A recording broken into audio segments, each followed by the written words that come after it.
4 for 1 to the project. Lying young and street, made the pussy bring the black bag. Standing in the kitchen, whipping nigga, catching contact. Shot it for the ride and made the plug, ayy. Ran up for my dog, don't catch a slug, ayy. Love my pistol, dog, and fit just like a glove. I ain't come up out the dread, they no fool me, was selling drugs. Dope boy, Fred, just like Juicy Jane, 3-6. Lying young and screens, I been turned up with the demons. Ayy, Trapper gave a son to believe in. I been on my grind, them hating niggas hate to see him. Ayy, Shawty said she falling for a trapper, ayy. Try to rob and on my dog and get a clapper, ayy. We the ones that really make it happen. When my pistol by my belt up, they ask about it, it's fashion, ayy. Yeah, you really getting money for the capture. See the bunny on the gram and he even cap on his capture, ayy. You ain't talking money, then you yapping when you lose it all, my nigga. And I just remember who had it, ayy. I been rapping nigga like a bandit, ayy. Made the car just to answer, they wanted status. Yo, what's going on, guys? Welcome to the stream. It's your boy Atypical Security Guard. Young and street, made the pussy bring the black bag. Standing in the kitchen, whipping nigga, catching contact. Shot it for the ride and made the plug, ayy. Ran up for my dog. Yo, what's going on, guys? It's your boy Atypical Security Guard coming to you with a very special Sunday night stream. I was going to do this video and edit everything and get it up, but you know, it's Sunday and it's almost time for me to get in bed and get ready for work in the morning. And I want to come on here. I want to talk about this. I want to just upload it right to the stream. And then I'm going to get off and I'm going to go clap some cheeks. And it's going to be a good night. So let me go ahead and get this up of here. So listen, let's get right to it. We're not going to waste any time today. We're going to be talking about the top 5 misconceptions about security. Now, I want to be honest with you guys. When I was going through my list of the top 5 misconceptions, a lot of this shit was dead on accurate. So this might be a very sad stream, but we're going to get right into it. Top 5 misconceptions about security.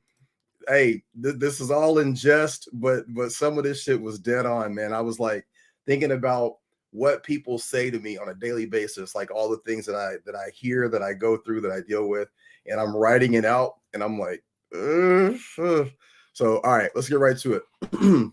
Number 5, ineffectiveness, right? That we are of no importance to preventing or responding to threats that were only symbolic. Now, the reality is that, let me back up. It's hard to not talk about security in a general sense, right? Because the larger aspect of the public, they only see security in one aspect, right? It's the guy that's working at the mall. It's the guy that's working the door, you know, at the post office. I mean, it's, you know, they don't see the gamut of opportunities or things that actually are security that don't get called security, right? So the guys that are in the Secret Service that are protecting the president, that's security. The guys that are walking with Justin Bieber as he's going to and from any location, that's security. The guy that's the personal bodyguard for Jennifer Lopez or fucking, you know, Megan Fox, that's security. But most people, they only see security, you know, in that one relation. So it's not, you kind of got to give them a little bit of a break, right? They only think about security at that lowest common denominator. Most people don't put a lot of thought behind it. So the ineffectiveness of no importance to preventing or responding to threats, it's only symbolic. That is true in a general sense. If we're talking about the large number of people that work in this industry, most people are simply, they're filling a position. The companies are checking a box. The locations where they're hiring the security, they're only doing it because it's a necessity in terms of their insurance. However, that is not the reality across the board. It's just not. Many of you who follow this channel, many of you who are on this stream right now, the people who have been a part of this platform, working in the security industry, you have not only responded to many situations, overdoses, robberies, break-ins, you know, you name it. Not only have you responded to those things, many of you have prevented crimes from happening. The problem is that a crime that doesn't happen doesn't get a lot of promotion on the local news. right? Something that is prevented because you're at that location, you're working that door, you're standing next to that checkout counter, you're standing in the bank when the person comes to the bank to do the thing at the bank that would have been nightly news had you not been there, right? We don't get a lot of praise for things that we stop from happening that we never know were going to happen in the first place. Unfortunately, that's the unfortunate aspect of it. Now, when a security guard intervenes and something goes wrong, when a security guard doesn't intervene and something goes wrong, you best believe that conversation is going to be on the fucking nightly news. But unfortunately, we don't get a lot of praise or a lot of recognition for things that we stop or we prevent because you simply just don't know what those things are. We got a comment coming in real quick. Double A Johnson, 20 years in the business, still learning. Arthur, welcome to the fucking stream, man. We're all still learning, man. We're all in this thing together. None of us have it all figured out. We're all just here. We're trying our best. We're doing our best to protect people and to continue learning. I appreciate you being here, by the way. Back to number 5. I just want to say this real quick. As far as responding is concerned, we are the first responder. I know this is a conversation that we've had many, many times before. This is a conversation where people have argued with me across the board. But guys, we are the people that they reach out to the absolute second that something happens. 9 times out of 10 in any situation where I'm working, I am the person that is calling the police. I am responding to the situation and then I am alerting the police. The police are coming after I have initially made the contact with the situation, good, bad, or indifferent. That is for another stream. Let's go to number 4. And this is where it starts to get a little painful, guys. Okay, so just stick with me here. This is where it starts to hurt. Number 4, misconception that security guards are of low social status, that we have a very menial personal life, quote unquote, low status in terms of job, lack of respect, lack of recognition. All of this in perception, all of this is true, right? The perception of the security guard is that anybody working this job is just a piece of shit. He doesn't matter. He's a nobody. Nobody cares about him. And guys, that's not true. That's not who you are. That's definitely not who I am. Right? When it comes to social status, none of this shit applies to me. But unfortunately, across the board, on a large enough scale, this does apply to a lot of security guards. And that's why we have this channel. That's why we have this platform. That's why I put out the information that I do, why I'm so vocal, why I'm so adamant about being out in front, because I am one person. I'm not the only person, but I am one person that this does not apply to, right? Social status, personal life, respect, recognition. I have all of that shit in motherfucking spades. And that's why I stand out there and I trumpet the fact that I am proud to be a security guard. I am proud to be in this industry. I am proud to wear that uniform, to wear that 10 badge, right? The thin 10 line. I'm going to fucking coin that shit and put it on a t-shirt. I'm proud to be a security guard. And I say that with no trepidation, with no sarcasm. I say that shit proudly because I want to make sure that people who are in this situation, the people who feel like they are low status, they feel like they don't have anything going on in their personal life, they feel like their job doesn't mean anything, they feel like they're not respected, they feel like they don't get the recognition. You know what? I'm going to help change that. That's my attitude. And I think that the more people who don't subscribe to this, who don't fit into this category, who work within our industry, the more people who go out there and start standing up and saying, you know what? I fucking like my job. And what? I'm good at it. And what? I'm there. I take care of people. And what? I respond when the situation calls for it. And what, motherfucker? Like, we have to start standing up and being proud of who we are, what we represent, and what we do. There's absolutely no reason for any of you guys, regardless of what you're doing, there is no reason for you to have any sort of attitude where you feel bad about what you're doing. It's an honest day's work. It's a job. You're going in, you're providing for yourself. There are police officers, there are police agencies, there are organizations specifically right here in Portland, where they could care less about doing their fucking job. And they have told me on numerous occasions, we're not coming. So that means that if your family or my family or any other tax-paying citizen is in need, that the question is, will someone show up? And in the security industry, we don't operate under bureaucracy. We don't operate under politics. Pay me, I provide. And I like that model. I like the fact that you give me a check and you give me an hour to be there. I will be there and I will perform my duty, regardless of if my politics aligns with your politics, regardless of if I agree with what you're doing or who you are or who you're sleeping with, or if you back the blue or you don't back the blue, if you support this, you don't support that. I like the fact that as security, we fucking show up and we do our job. That entire time of 2020, when everybody was putting their hands in their pockets and they were saying, we're not going to do what we're paid to do, but we're going to take the check, by the way. But we're not going to do what we're paid to do. Security was there. When Portland was on fire, security was there.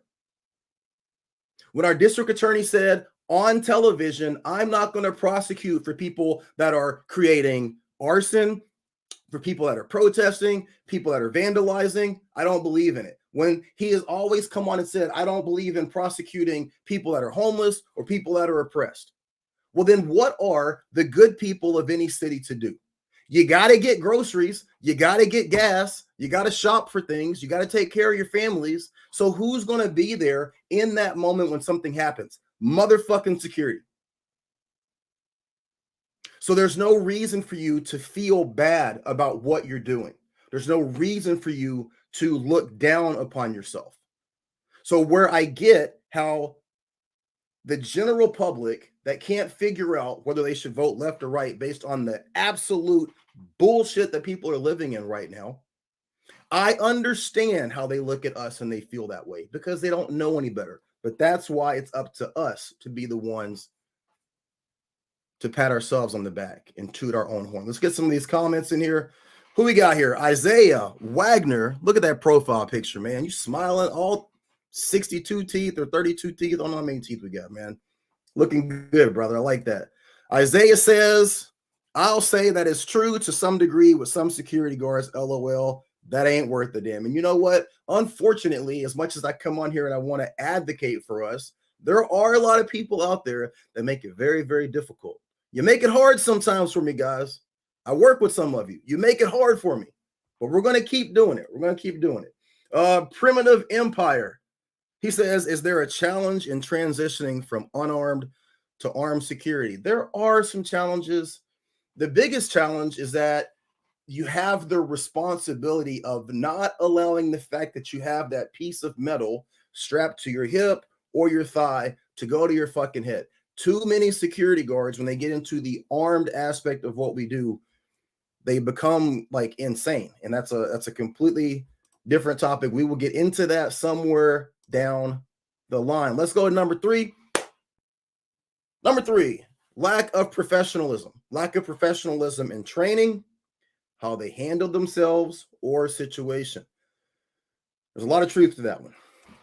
Let me get this right. Okay. That was pretty that was pretty true.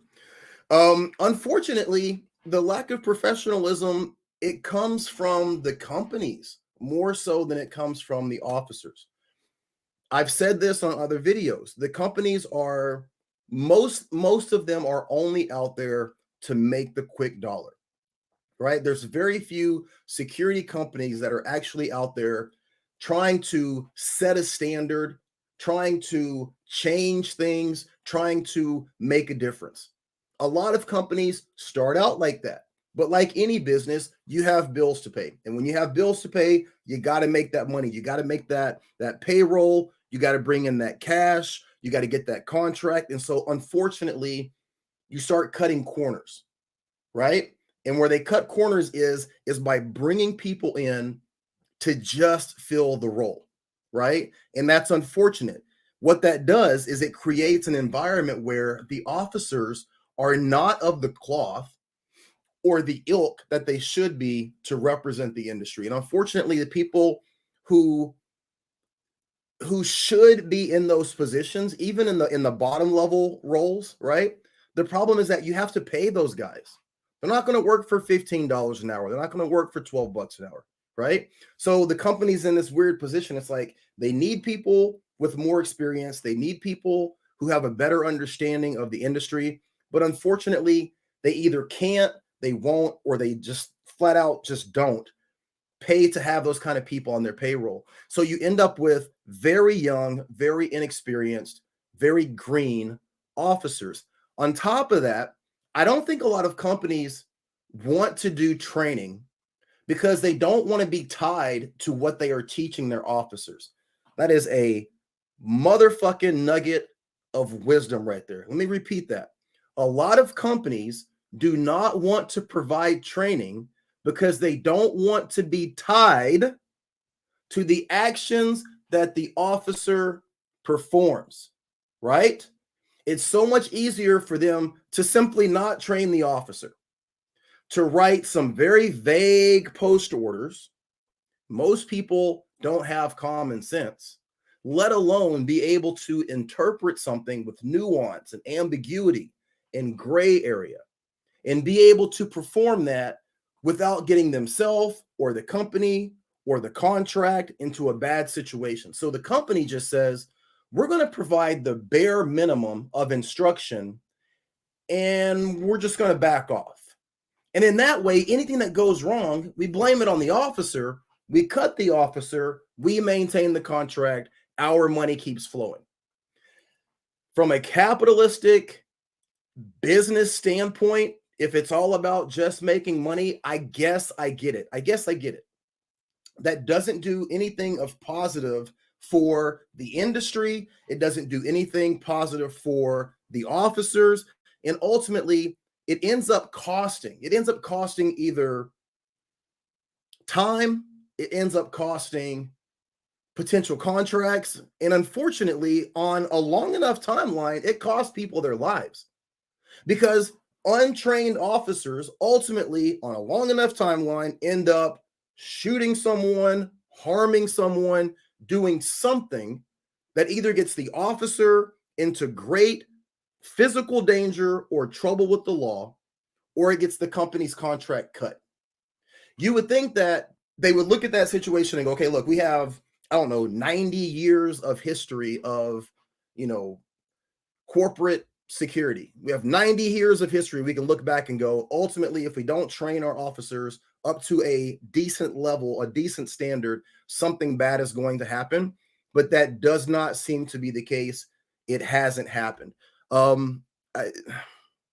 understand. I get it, but it's not good. It's not good. And I think that ultimately now that we're in a more litigious society, that people now more than ever have access to filming everything, that people are uploading everything to social media, this is going to end up, in my opinion, costing the industry. I think that this 2023 moving into 2024 and beyond, this is where the rubber meets the road. And this type of attitude of not training, of not teaching, of not lifting up your officers to be better in their job, I don't think that that's going to continue to fly across the board. Let's get some comments here. See what we got. Booyah, B-Mo. Hey, wanted to ask your opinion on working on base for the United States Marine Corps. Recently, I left the military. I've been doing security in the meantime and wanted your input as far as training and pertinent experience. I had a job offer to work for the National Guard. They have what's called a force protection officer. It's a private security role, but you work on the National Guard base here outside of Portland. A lot of really cool information in terms of the fact that I think they do a lot of training. They train, if not bi-weekly, it's like every 3 weeks. You're working on different weapon systems. You're basically the police presence for the entire base. I thought that was a sick job opportunity. The problem was they didn't pay very much, but I mean, there was a lot of positive stuff to it. If you look into this job and they are offering training, you have the opportunity to do anything similar to what you would be doing if you were like an MP on that base. I would do it. I would do it. If I was younger and didn't have the responsibilities that I have, I would totally want to work security on a military installation. The people that you're going to be around, the people that you can network with, I think it's invaluable. And I would totally do it. Let's see what we got here. BMO got a couple more things here. He says, thank you. He says, shit rolls downhill. That is true. And then my man Isaiah came up. He says, they need to hire quality people and less people and offer overtime benefits, plain and simple. Dude, I have been saying that for years. If you find 20 officers that need to fill 40 shifts, each one of those officers says, I will do a double shift so that the 20 of us can make sure that all 40 shifts are covered. And you know that these 20 officers are solid. They don't call out. They don't take off. They are, they will schedule their vacation around each other. You know, you have 20 solid officers that are balls deep in doing the job, balls deep in providing great quality service. You never have an issue with these guys. They're getting training on their own.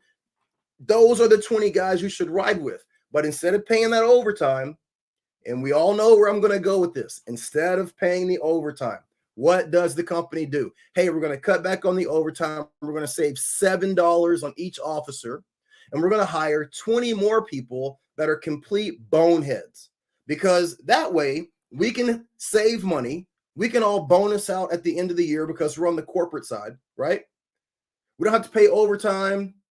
We don't have to give you benefits because now you're a full-time employee. It's all this fuckery, right? And then what happens? Ultimately, you end up losing the contract because one of those 20 new guys who can't figure out which shoe goes on the left foot does some dumb shit. It happens every single time, and each one of you know, regardless of where you're working, you could be in fucking Chattanooga, you could be in Bozeman. Everybody knows exactly what I'm talking about because you guys experience the same bullshit. You experience it. Number 2, excessive use of force. That security guards are often too aggressive. Unfortunately, this one is true. But why is it true? It's true because of number 3, lack of training.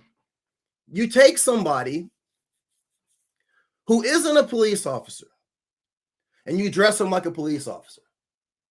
And you put them in a situation where they have no authority, but you tell them to do small little tasks that actually, in order for you to be saying this to people, you kind of need some authority. Like, do you see what a ball of yarn that this is? And you put that person in that environment where all day they get disrespected, they get called out of their name, they get threatened. And then when something actually does happen that spikes their adrenaline, what do? They overreact. They overreact because a lot of times it's not that they're not trained, they're scared. You've got a guy in a bright yellow shirt with no vest, with no weapons. If you've given him weapons, there's no training for the weapons. All of this comes back to the companies not preparing those officers. And I think that not only is it, I don't want to say that it's criminal because it's not criminal, but it's extremely reckless.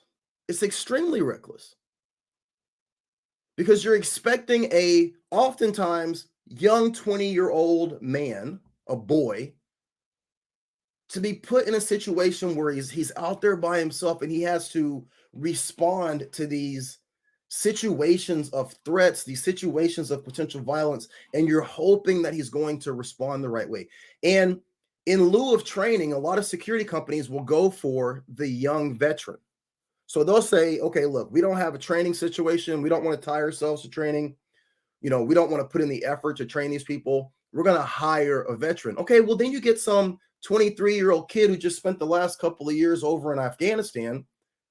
God knows what, thank you for your service, respect to the military. I'm a veteran myself. But a lot of these guys come back and they have PTSD. They have a lot of emotional issues. They have a lot of trauma. And now you're going to put this guy who's been in Afghanistan for the last couple of years, you're going to put him in a mall and have a couple of 17-year-olds call him a fucking nigger and and spit on him and talk shit, and then you're expecting this guy to not do what he does. You know what I mean? Like it's not it's not even comprehensible how a company can look at that situation and think that something bad like that couldn't happen. A lot of officers are too aggressive because of the circumstances that they're put in. Now, if you are working and you take the job, if you're going to take the check, you are responsible. Okay, then you're responsible. So you have to go and seek the training. You have to figure out how you can be better at your job to not get triggered and not overreact. And for us, those of us who are a little bit older, those of us who have some time invested in the industry, we have to make sure that we're reaching out to those officers, those new, younger officers, and we're doing our best to give back. That's where it's our responsibility. Hey, man, like, I saw how you handled that situation. I get it. Hey, man, cool out. Like, don't do that next time, okay? Let me tell you a better way to handle it. This is my opinion. You take it or leave it. That's where we have to come in and be that mentor. And a lot of us aren't doing that. That's not happening as much as it needs to from what I have personally seen. Let's get a couple more comments in here. Let's see what we got. Hang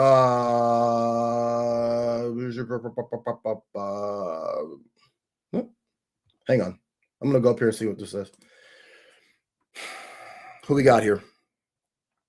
I'm using my PC. It's a little slow. I don't have my Apple right now.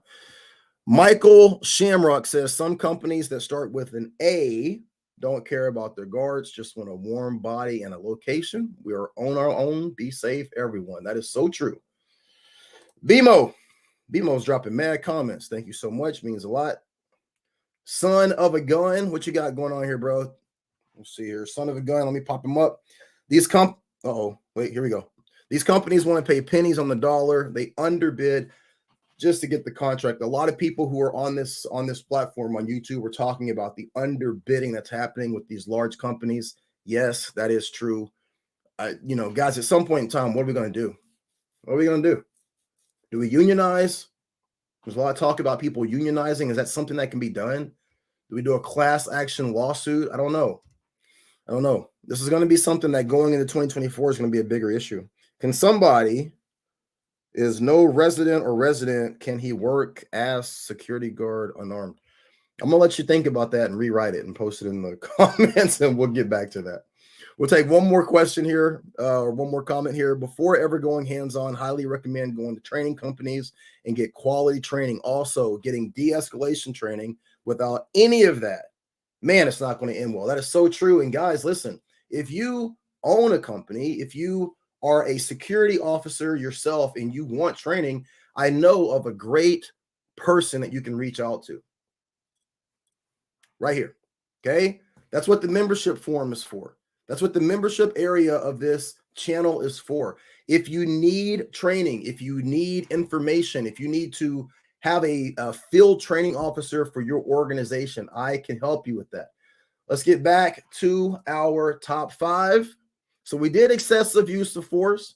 Number 1, are you guys ready? The number 1 misconception about security guards, okay? Is that we're all virgins.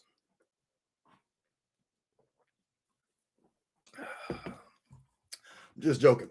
Some of you are. I'm not, but some people are, okay? That's not it. Number 1 is that security is a low-paying entry-level job only. That is a low-paying entry-level job only, and that is a huge misconception. Guys, I'm not going to tell you how much I make, but I don't make low-paying entry-level wages, okay? There are a lot of people working in security in various roles and various aspects of it. Personal security, corporate security, concert security, anything and everything. There are so many options and opportunities out there. Now, if you are wearing a brightly colored shirt and you are watching a doorknob somewhere, yes, you're probably in a low-paying entry-level security job. I am here to tell you, you can easily make 6 figures in security. Easily, okay? You can do that working corporate security. You can do that working personal security, executive protection. There are so many opportunities out there. It is up to you If this is what you want to do and you want to do this for a living and make money doing this, it is up to you to seek out those opportunities, and they are not hard to find. Guys, especially now with everything that's going on in this world, people are bending over backwards to try and find security. People who are legitimately dialed in, who are good at what they do, that can operate under OPSEC, that are able to present themselves and carry themselves well, to be able to converse with people well above your socioeconomic status. People who know what socioeconomic status is, right? Get your vocabulary game up.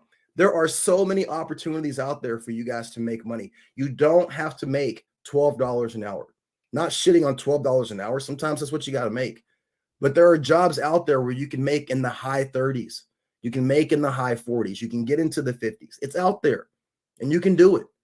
Okay. But it's up to you. It's up to you to make that decision.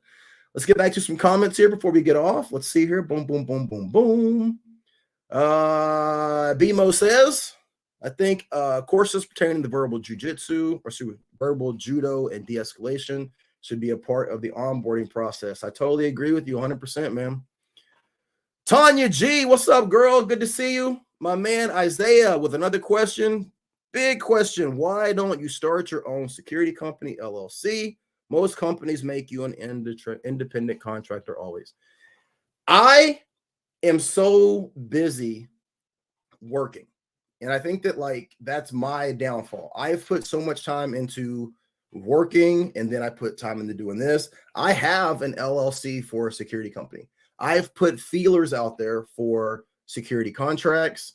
I have put feelers and information out with corporate companies to do consulting. I have gone to security companies and offered this type of information to consult, and I have not gotten any bites.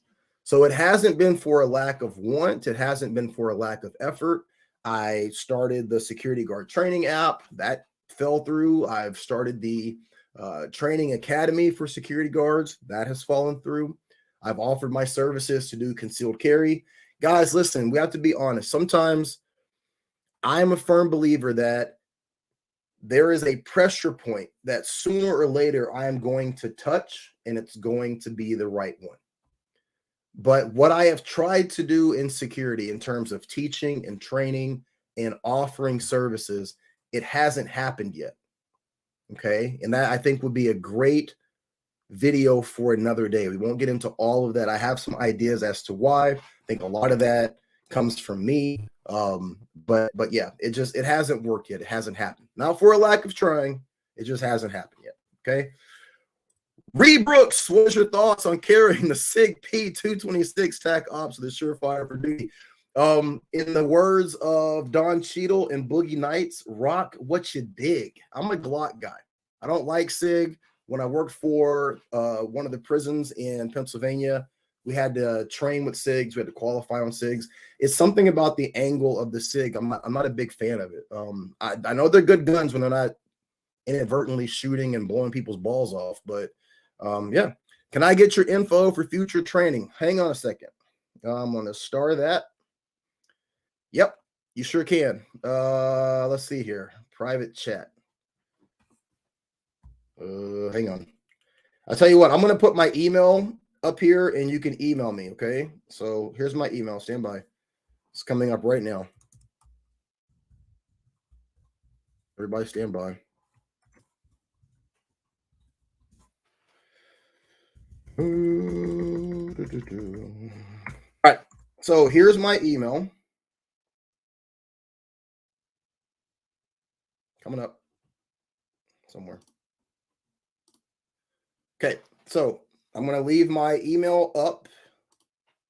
If it'll go up. There it is. Safe. Oh, Jesus Christ. That's not right. Hang on. Can't type. Safe port secure at gmail.com. All right, here we go. Okay, this is my right email. So, guys, this is my email, safeportsecure at gmail.com. Email me and in the subject matter, type training, okay? And I will immediately respond to you. I'm here to help you guys with whatever Whatever you have question-wise. Let's get this last question in. Edgar Ortiz, do we have any quick tips, any quick trip guards here? Any input on the job? Quick trip. So I'm from Kansas City. If you guys don't know, I used to live in Kansas City. In the Midwest, there is this amazing gas station system called Quick Trip. Now, if you are on the East Coast, there's a badass gas station system called Wawa. Okay. Anybody know what Wawa is in here? You got Wawa on the East Coast. In the Midwest, you got Quick Trip. I don't know what you would say is out here on the West Coast, but Quick Trip has like badass hot dogs. They got the best ice. Like my favorite thing about Quick Trip, and if you ask anybody that's ever gone to Quick Trip, they got the best ice in the fucking world. So yeah, if you're working at a Quick Trip, you're probably somewhere in the Midwest. I would say, man, like stay away from the windows, and you got to working at a gas station. You guys are in a weird position because you literally have all types of people coming in. You've got regular people, you got crackheads, you've got people looking to rob the joint. That's a heavy gig, man, and you're in such a confined space. The guy that asked, Edgar, are you working armed or are you going to be unarmed? I think that's a great question to ask before I give you any more advice. Okay. Who we got here? Jack Spade Productions. Hey man, what up? Glad to catch the live stream. Jack, I'm happy that you were here to catch the live stream. And more than that, I'm happy that you're happy. Let me see here. We got Abner Torres said he got a Wawa down the street. That's right. And then who is this? He says we got a Whataburger and a Dairy Queen. Dairy Queen has great chicken strips. And the best thing about Dairy Queen's chicken strips is they put little toast pieces in there. It's something about when you cut toast on the diagonal, it makes it taste better. Why is that? You go to any restaurant and you get like the regular toast, it's good. But if you cut it on the diagonal and it's got butter on it, it just slaps. I don't know why that is. That is crazy that we have that. So I'm going to give you guys one more bonus thing here, okay? One more thing here. Let me do this. Let me take the comment out. I have one more bonus thing on the misconception of security guards. If I can get this damn thing off of the man, this screen is killing me here. All right, here we go. Here's the bonus. Last thing I'm going to leave you with, okay? The biggest misconception about security guards is that we all want to be cops. I get this every day. You want to be a cop. You're a rent-a-cop. You're a failed cop. You couldn't be a cop. Guys, I don't know about y'all. I've had 2 offers to join the police department. And each offer, I turned them down. And I turned them down because as much as I have respect for what police officers do, I have a really bad taste in my mouth with people's protection being a political bargaining chip. We all want to be cops couldn't be further from the truth for me. Maybe some of you do.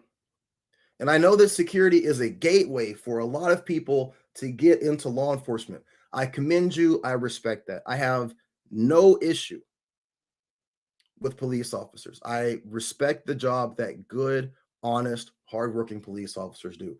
That job is not for me. It's not for me for a lot of different reasons. But I have come to terms and I have come to grips with what I like, what I appreciate, and what I see as my calling in terms of security. That misconception could not be further from the truth. It just couldn't. I think for a lot of you guys, you probably are somewhere similar to me in that situation. That's not what you want out of doing this job. That's not what you want out of life. A lot of people just want to be able to go do their job and go home, not be tied to the politics, not be tied to the bureaucracy, not be tied to the bullshit. And there is a lot of that. There is a lot of that unfortunately, in that situation in terms of being in law enforcement. Let's see if we got any more in the chat here before I get you guys off here. Pause. Let's see here. Comments.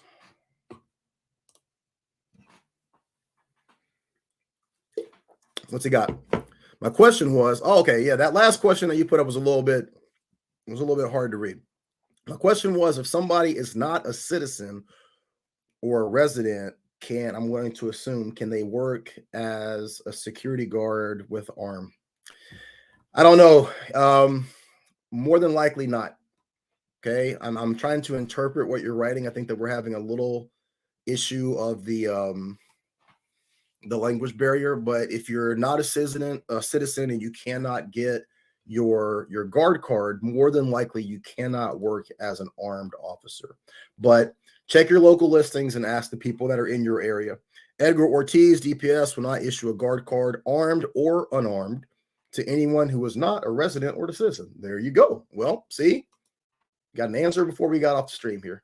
One more time for Isaiah Wagner. I'd only want to do policing just for the state benefits alone. Outside of that, too much red tape, too many reports, too many investigations on yourself and the company. 100%. The only thing that makes me even consider being a police officer, there was two things. Let's be honest here. There's two things. Number one, the benefits. I'm getting older and I don't have any retirement right now. So I look at my potential like next 25 years and I'm like, dude, if you don't figure it out soon, like you're fucked. You know what I mean? So that being said, that was one thing that made me think about getting into it. But the second thing was that there were so many cops in the wake of the George Floyd situation where all of the public was calling for transparency. They were calling for accountability, and so many cops were leaving. I watched this news broadcast where they had the New York Union, and they had the union chief, and he was out there, and people were like, look, we just want accountability, we want transparency, we want less brutality, which I didn't think they were asking for too much. And he was like, you motherfuckers, if you don't trust us, if you don't like us, we're gonna leave, we're not coming to work. And I'm just like, fuck that. I'm like, dude, if you don't want to do the job, then I'll do the job. And that's really what got me on this path. Before I moved from Missouri, I was like, if cops don't want to do the job and they're going to walk off the job, I will do the job. I'll take the job. I don't want to be a cop, but fuck, I don't want my family to be driving home and in need and no one's there to do it. Like, I will do it if they don't want to do it. But ultimately, like, there's too much bureaucracy, there's too much red tape, there's too much bullshit, and ultimately, like, security is just better for me. Scott says, hey man, wondering what your recommendation of vest lights. I have a couple of different ones, but was thinking about I use the Coast light, that Coast HX480. I'm almost dead ass sure that that's the light that I have. I don't wear it very much anymore because I try not to go outside very much. But that is the light that I have. I worked nightclub security for a number of years and found out it takes a special type of person to camouflage into different scenarios. Police can rely on the badge. We need the critical thing, dude.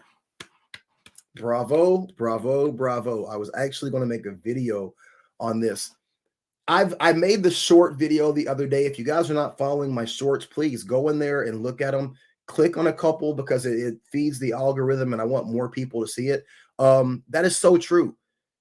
Our compliance that we gain, it's all voluntary. Like, I don't have the power of the state behind me. When I ask anyone to do anything, I never tell people to do anything. When I ask someone to do it, they're doing it because I have convinced them to do it. That is 10,000 times harder than being a cop and telling someone, if you don't do what I tell you, I'm going to arrest you.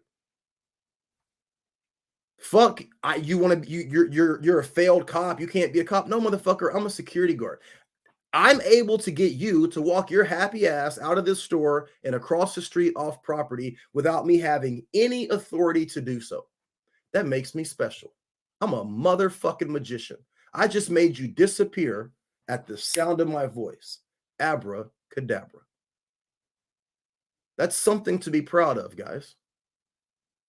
And I take great, great pride in that. Okay.